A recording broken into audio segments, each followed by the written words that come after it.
तर चला, आज आपण पाहणार आहोत आंबट गोड तिखट चवीचा कैरीचा छुंदा. बनवायला अतिशय सोपा आहे. बनवायला अगदी 10 ते 15 मिनिट लागतात. टिकायला वर्षभर टिकतो आणि बनवायला तर अगदी सोपा आहे.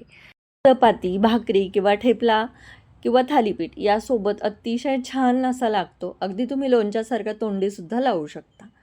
तर आता आपण बनवायला इथे सुरुवात करणार आहोत. सुरुवातीला आपल्याला घ्यायची आहे अर्धा किलो कच्ची कैरी. तर अर्धा किलोचं मापाने इथे हे सगळी मापं मी घेणार आहेत, म्हणजे जे मसाल्याची मापं घ्यायची आहेत.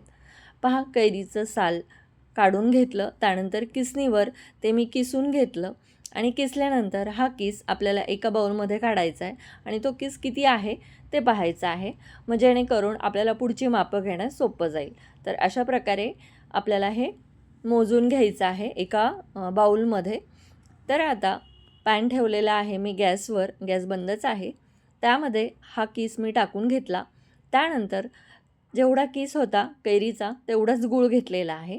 तुम्ही याऐवजी साखरसुद्धा घेऊ शकता, पण आपण थोडं हेल्दी वेने बनवतो आहे, त्यामुळे यामध्ये मी गूळ घातलेला आहे आणि त्यामुळे कलरसुद्धा खूप छान येतो.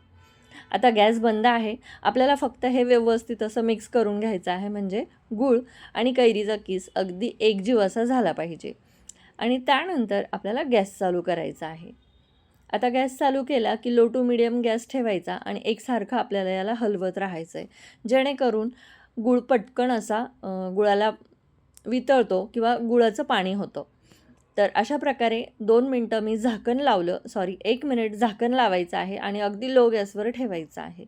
1 मिनिटानंतर पुन्हा आपल्याला झाकण उघडून एक छान असं मिक्स द्यायचा आहे आणि पहा, हळूहळू आपल्याला गूळ हा वितळायला लागलेला आहे.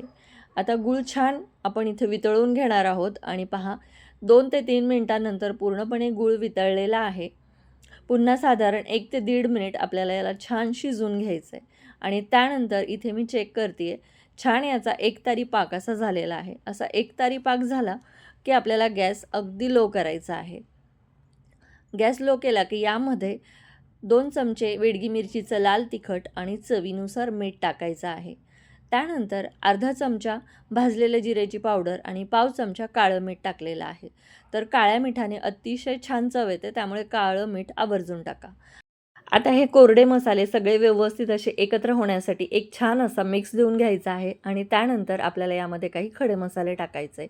1 दालचिनीचा तुकडा, 5 लवंग आणि 5 काळी मिरी यामध्ये मी टाकून घेतलेली आहे. आता हे पुन्हा एकदा व्यवस्थित असं मिक्स करून घ्यायचं आहे. आता जेणेकरून याच्या खडे मसाल्यांचा जो फ्लेवर आहे तो यामध्ये उतरेल आणि लगेचच आपल्याला गॅस बंद करायचा आहे. मग हळूहळू त्या खड्या मसाल्यांचा फ्लेवर यामध्ये उतरला की टेस्ट अजूनच छान लागते.